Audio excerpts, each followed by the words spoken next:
Okay, let's recap the last video, the definition of the logarithm, and then add to it with some examples from your homework. Again, the exponential function of base a to the power x has an inverse that you obtain by swapping x and y, and we symbolize that formula with the logarithm base a of x. Okay, and then I showed you exponential form and log form and how they work in tandem with each other in the last video. And so now I'd like to just do some specific problems. Okay, so the column on your left, you see problems that say change to logarithmic form, and you're given an exponential statement. So what has to happen is whatever makes sense in the exponential form has to make sense when you convert it to a logarithm. So let's write our definition at the top here.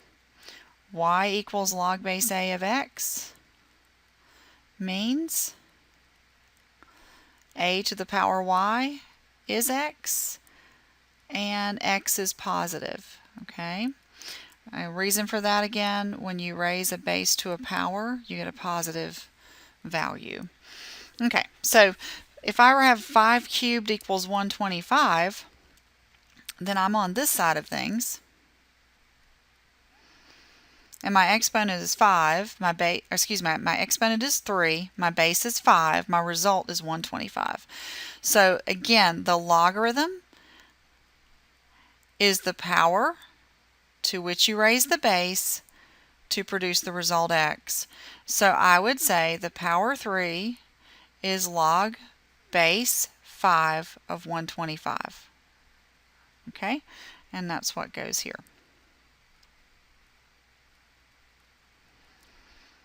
But again, you're going back and forth. Converting from log form to exponential form is one consistent definition.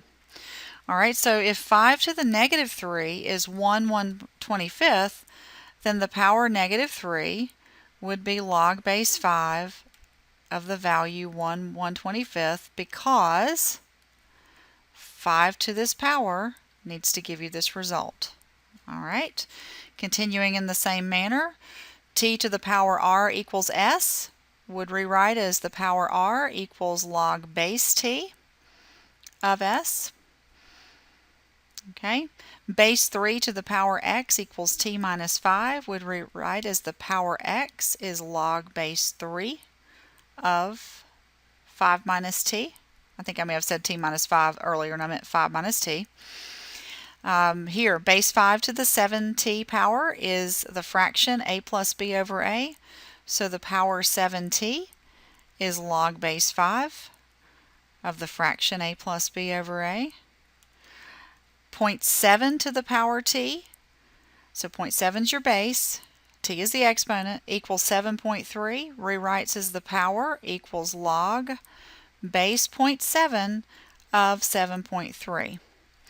Now let me pause for just a second. In WebAssign, the functionality is that you have log base a of whatever. So anything that is following the logarithm that you mean to be the argument of the logarithm has to be in parentheses in WebAssign, or it'll misgrade.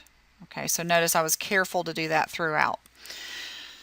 Even though they didn't do it over here in their problem statement to change to exponential form, it's still the way we need to type it in if we're writing in log form.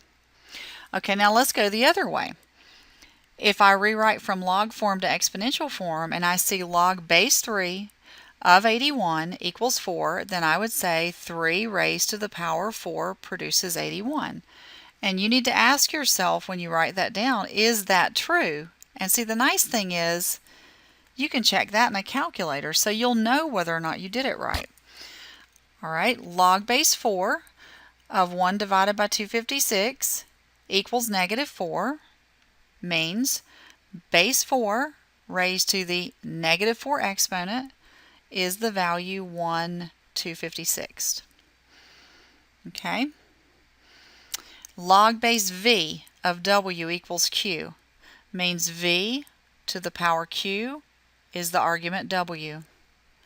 Log base 4 of 2x minus 1 equals 2 means 4 to the power of 2 equals 2x minus 1. Continuing in the same manner, log base 4 of p equals 2 minus x means 4 to the power 2 minus x equals p. And lastly, log base a of 343 equals 2/3 means a to the 2/3 power equals 343.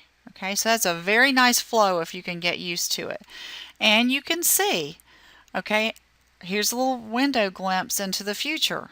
Okay, if you want to solve an exponential equation, you're going to convert to log form. If you want to solve a logarithmic equation, you're going to, first step, convert to exponential form. So this is a really important problem that you can go back and forth using the definition of the logarithm.